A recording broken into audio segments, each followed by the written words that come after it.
নমস্কার বন্ধুরা, আজকে আমি রান্না করব।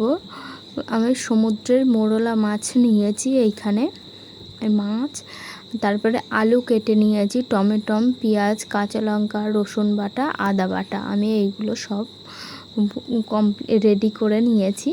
তারপরে এইবার আমি এই সমুদ্রের মোরলা মাছগুলো আমি নুন হলুদ দিয়ে ভালো করে ভাজা করে নেব। তো আমি মাছগুলো নুন হলুদ ভালো করে মাখিয়ে নিচ্ছি।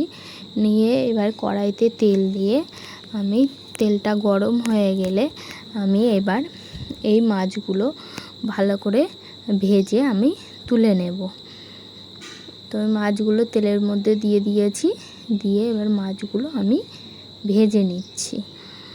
আস্তে ভাজতে হবে যাতে না ভেঙে যায়। তো আমি মাছগুলো ভাজা করে তুলে নিয়েছি।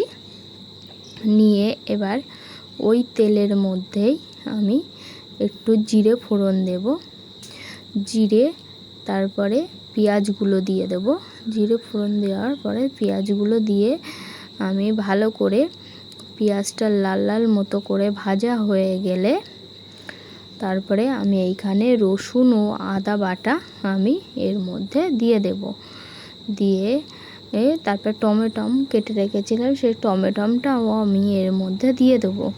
দিয়ে যে আলু কেটে রেখেছি সেই কেটে রাখা আলুগুলো আমি এর মধ্যে দিয়ে দেবো। দিয়ে এবার ভালো করে আমি এটা ভালো করে কষিয়ে নেব, যাতে ভাজা ভাজা মতো করে কষিয়ে নেব। আলুগুলো ভাজাও হয়ে যাবে। তারপরে আমি এর মধ্যে কিছুটা গুঁড়ো মশলা আমি এর মধ্যে দিয়ে দেব, যেমন নুন, হলুদ, কাশ্মীরি লঙ্কার গুঁড়ো, জিরের গুঁড়ো ও গোলমরিচের গুঁড়ো, সব মশলাগুলো আমি এর মধ্যে দিয়ে দিয়েছি। দিয়ে এবার আমি ভালো করে এটা কষিয়ে নেব। তবে মশলাগুলো যাতে না পুড়ে যায় তার জন্য আমি অল্প একটু সামান্য পরিমাণে জল দিয়ে নেব। দিয়ে আবারও আমি এটা ভালো করে কষিয়ে নেব।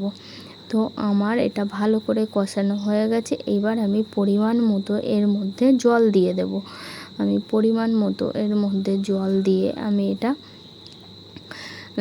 যখনই এটা ফুটে যাবে তখন আমি এটা একটু ঢাকা দিয়ে দেব, যাতে আলুগুলো সিদ্ধ হয়ে যায়।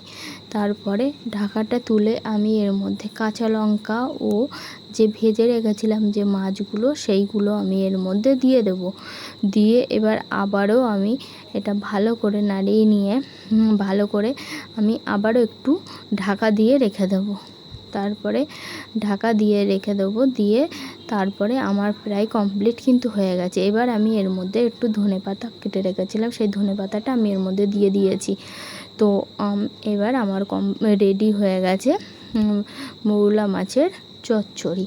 তো এইভাবে একবার অবশ্যই বাড়িতে বানিয়ে খেয়ে দেখবে, খুব ভালো লাগে খেতে, খুব টেস্টি হয়।